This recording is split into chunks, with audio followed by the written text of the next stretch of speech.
Olá, meus amores, tudo bem com vocês? Aqui é a professora Beatriz, do terceiro ano 1 do Grupo Escolar Municipal Raquel Figueiredo de Assis. Vamos iniciar um novo capítulo na nossa apostila de português do primeiro bimestre. O capítulo 2. Para cada história, um livro. Para cada pergunta, uma resposta. Peguem os materiais, meus amores, e vamos lá!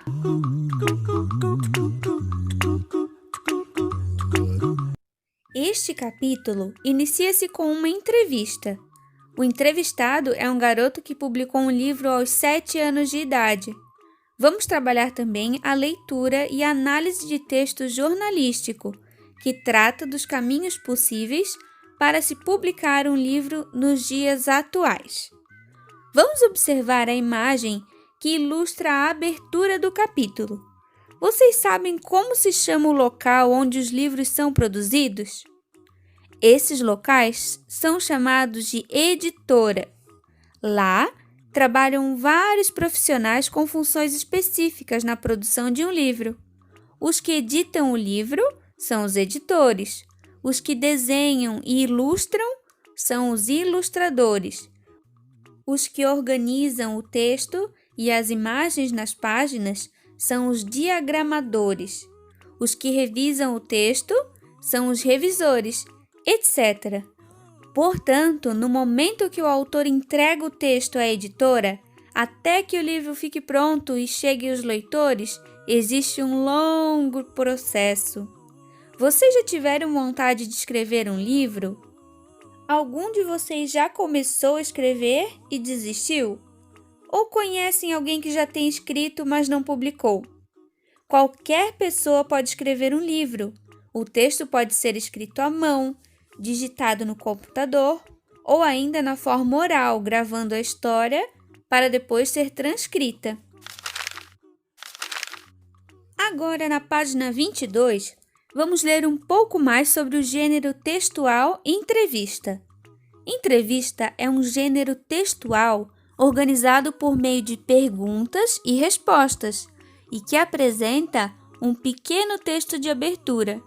É um texto marcado pela oralidade, produzido por meio de uma conversa sobre determinado assunto entre o entrevistador, responsável por fazer perguntas, e o entrevistado, que responde a elas.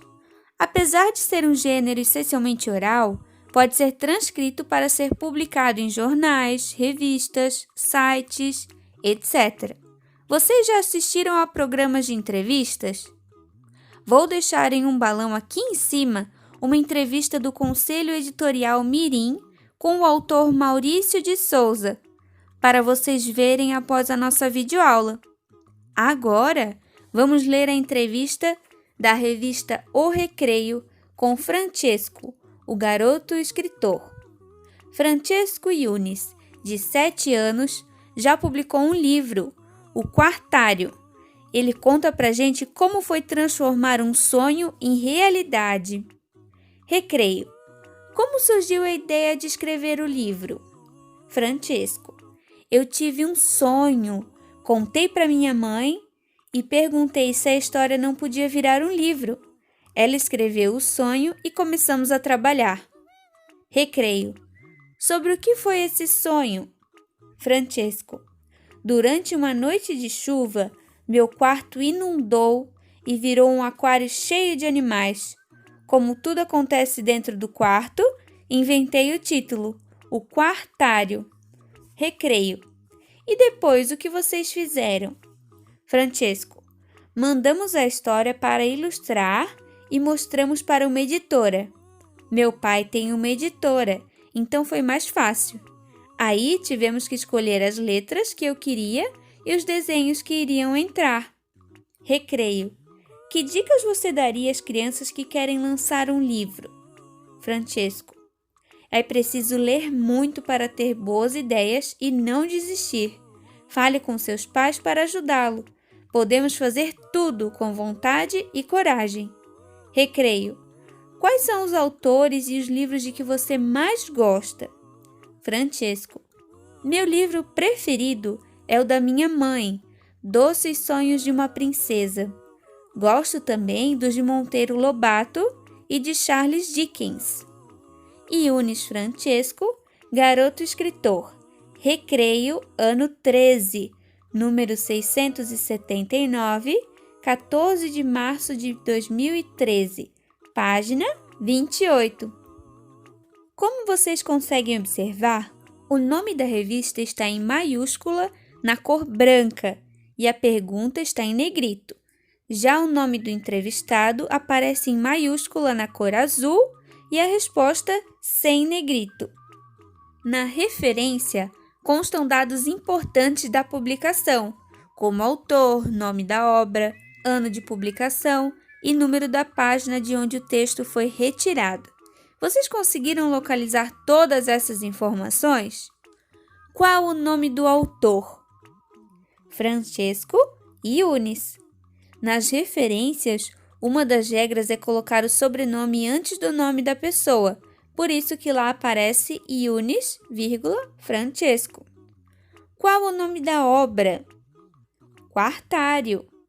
Quartário é uma palavra que não existe no nosso dicionário, porque foi o Francesco que inventou. Ele misturou duas palavras, quarto e aquário. Então a palavra ficou quartário.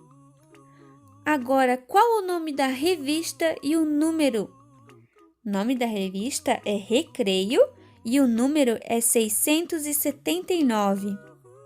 E qual a data de publicação e a página onde o texto foi retirado? A data de publicação foi dia 14 de março de 2013 e foi retirado da página 28.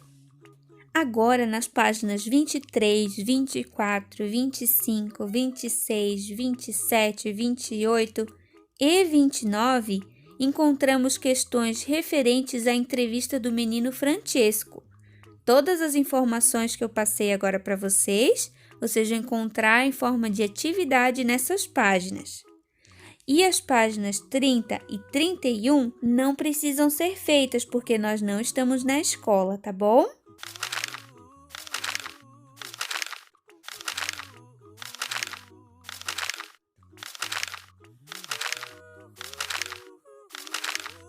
Aqui na página 32, vamos fazer alguns exercícios sobre a classificação das palavras quanto à sílaba tônica.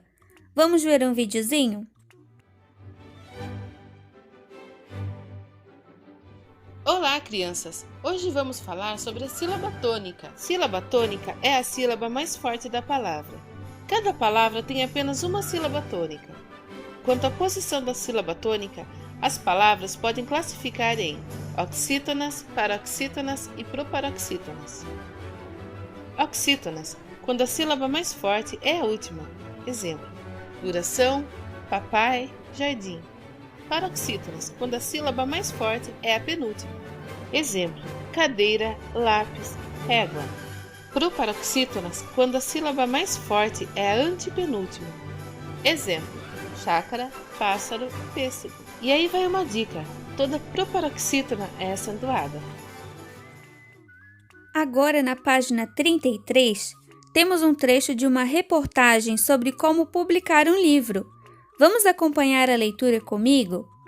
Como publicar um livro? Conheça 4 caminhos. Primeiro, tradicional.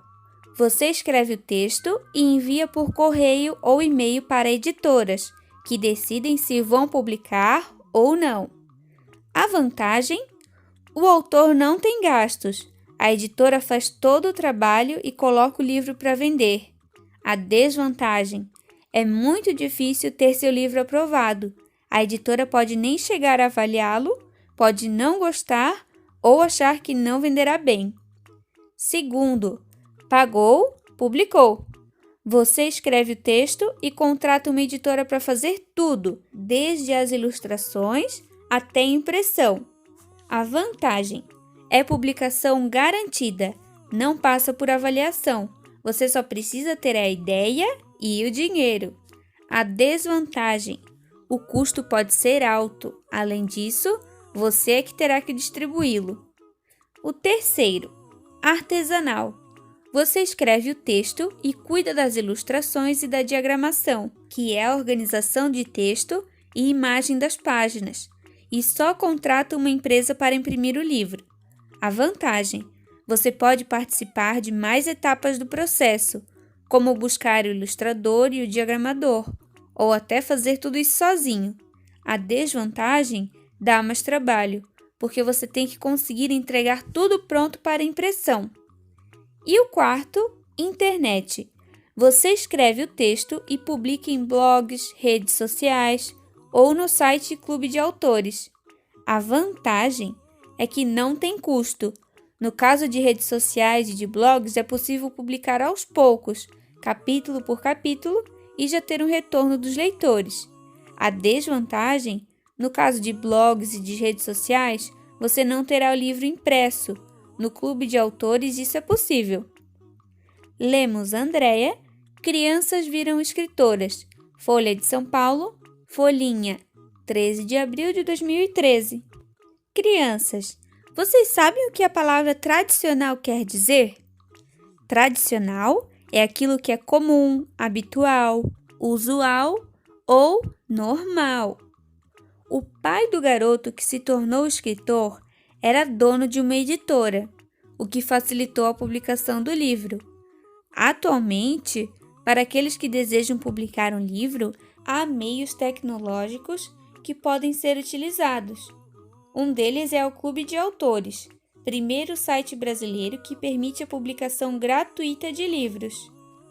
Na página 34, encontramos questões referentes ao trecho de reportagem que lemos agora. E a página 35 não precisa ser feita. Na página 36 temos mais exercícios referentes à sílaba tônica. E a página 37 também não precisa ser feita. Por hoje era isso, meus amores. Espero que tenham gostado do vídeo.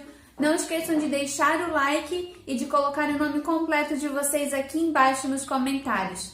Na próxima aula estaremos iniciando a nossa apostila de ciências do primeiro volume. Tá certo? Um beijo e até a próxima. Tchau!